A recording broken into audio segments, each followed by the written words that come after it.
आज हम इंडिया जो कि आपका सेकंड पेपर है उसकी बारे में बात करेंगे।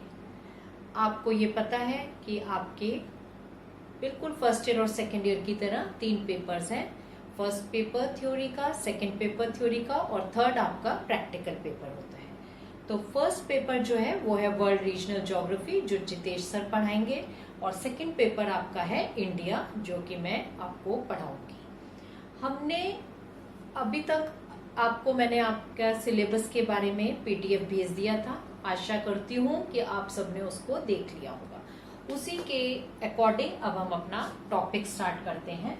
हमारा सबसे पहला फर्स्ट जो टॉपिक है वो है इंडिया की स्थिति या इंडिया दक्षिण एवं दक्षिण पूर्वी एशिया में इंडिया की क्या स्थिति है।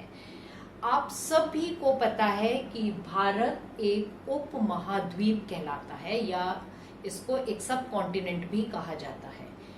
क्यों कहा जाता है ये आप लोगों को भी पता है कि वर्ल्ड में जो भारत है वो अपनी 7th पोजीशन पे आता है एरिया वाइज। हम 7वें नंबर पर आते हैं और इसके साथ साथ हमारा जो क्षेत्रफल है वो है 32.8 लाख स्क्वायर किलोमीटर्स। और हमें ये पता है कि हमारा जो भारत है उसके दक्षिण में हिंद महासागर है और हिंद महासागर के शीर्ष पर भारत अवस्थित है। इस कारण से इसको सब कॉन्टिनेंट का रूप माना जा रहा है, क्योंकि आपके दक्षिण पूर्वी एशिया के जितने भी देश हैं उसमें व्यापार की दृष्टि से भी भारत का एक अहम स्थान था। उत्तर में हमारे हिमालय पर्वत हैं और हिमालय पर्वत के अंदर से जो पासेस या दर्रे हैं वहां से आपका हिंदू धर्म या बौद्ध धर्म का नॉर्थ में पलायन हुआ। यहाँ हिंदू धर्म के लोग वहां गए और बौद्ध धर्म के लोग भारत में आए।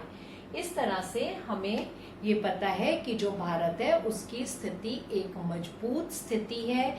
भारत सामरिक दृष्टि से भी बहुत इम्पोर्टेंस रखता है और आज भी आपके पैसिफिक ओशन वाले भी जो व्यापार होता है उनकी जो शिप्स होती हैं वो भी भारत के पोर्ट्स को उपयोग करती हैं। हमारा जो लैटिट्यूडनल एक्सटेंट है यानी कि जो हमारे अक्षांश हैं वो है 8 डिग्री 4 मिनट उत्तर से 37 डिग्री 6 मिनट नॉर्थ, यानी उत्तर से दक्षिण की ओर हम 8 डिग्री 4 मिनट से 37 डिग्री 6 मिनट तक फैले हुए हैं।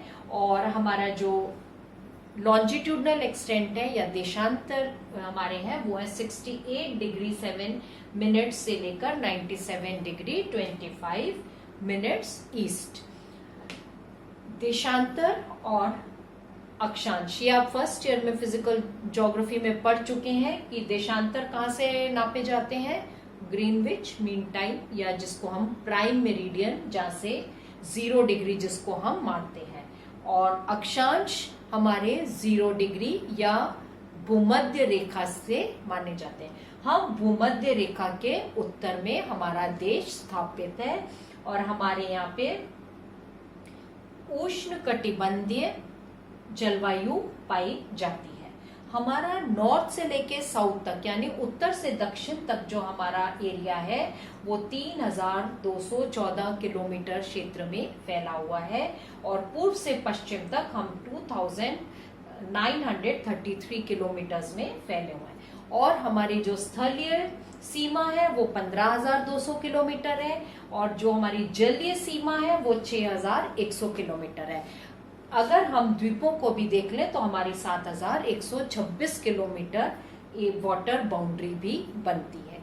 ये हमारा भारत का एरिया या फैलाव या जो जितना भी वो क्षेत्रफल कवर करता है ये उसके बारे में है। अब हम दक्षिण और दक्षिण पूर्वी एशिया की अगर बात करते हैं तो हमारे पूर्व में इंडोनेशिया है, भूटान है, आपका थाईलैंड है। ये जो एरियाज हैं ये आपका सामरिक दृष्टि से भारत इनमें एक इम्पॉर्टेंट प्लेस रखता है। उत्तर में हमारे कौन आ जाता है, चाइना, और दक्षिण में हमारे आ जाता है श्रीलंका।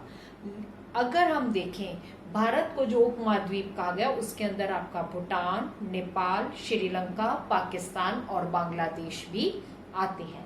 ये सब मिलके एक इंडियन सब कॉन्टिनेंट का निर्माण करते हैं। और अगर हम देखें हमारा जो भारत है, यहाँ पर जो आपकी जलवायु है वह बहुत ही भारतीयों के लिए इम्पोर्टेंस रखती है, क्योंकि हमारे पास वर्षा भी है, गर्मी भी है और सर्दी भी है। इस कारण से हमारे यहाँ कृषि जो है वो बहुत उन्नत प्रकार की जाती है। कृषि में हम सबसे इम्पोर्टेंट जो प्लेस रखते थे वो थे राइस प्रोडक्शन के अंदर, और हम वर्ष में 2 फसलों का उत्पादन करते हैं, रबी एंड खरीफ क्रॉप। ये किस कारण पॉसिबल है? जस्ट बिकॉज ऑफ क्लाइमेट, कि हमारा क्लाइमेट जो है वो बहुत सूटेबल है, हमारी सॉइल्स उस क्लाइमेट के साथ हम अपनी कृषि को पूर्णतः उन्नत रूप में डेवलप कर पाए हैं। फिर अगर हम देखें तो हमारे यहाँ टी का भी बहुत अधिक उत्पादन हुआ है, हमारे यहाँ पे मिनरल्स भी बहुत अधिक पाए जाते हैं, और हम बहुत सारी चीजों का निर्यात भी करते हैं। तो भारत जो है वो आपका सदर्न एशिया और साउथ ईस्ट एशिया में एक इम्पॉर्टेंट प्लेस रखता है। अब हमने देखा, अगर हम भारत की स्थिति को देखते हैं तो भारत 3 तरफ से पानी से घिरा हुआ है, इसीलिए इसको क्या कहते हैं? Peninsular India.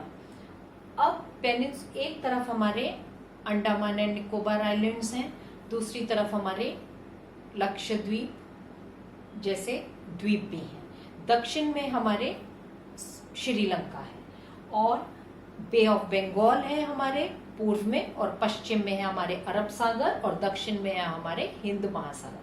3 तरफ से पानी ने इसको घेर रखा है, इसीलिए हमारी सामरिक स्थिति भी बहुत इम्पोर्टेंस रखती है। नॉर्थ में हमारे उत्तर की तरफ हमारे हिमालय के पहाड़ हैं। हिमालयन माउंटेन्स जो हैं या जो हिमालय पर्वत है वे हमारे लिए उत्तर की ओर से रशिया की साइबेरिया की तरफ से आने वाली ठंडी हवाओं को रोकते हैं, और इसके कारण हिमालय पर्वतों से ही निकलने वाली नदियां हमारे देश में बहुत अधिक पानी लेकर आती हैं, जिसके कारण वहां पर जलोढ़ मिट्टी पाई जाती है या एलुवियल लैंड है, और इसी से हमारी कृषि एक उत्तम या उन्नत प्रकार की कृषि होती है।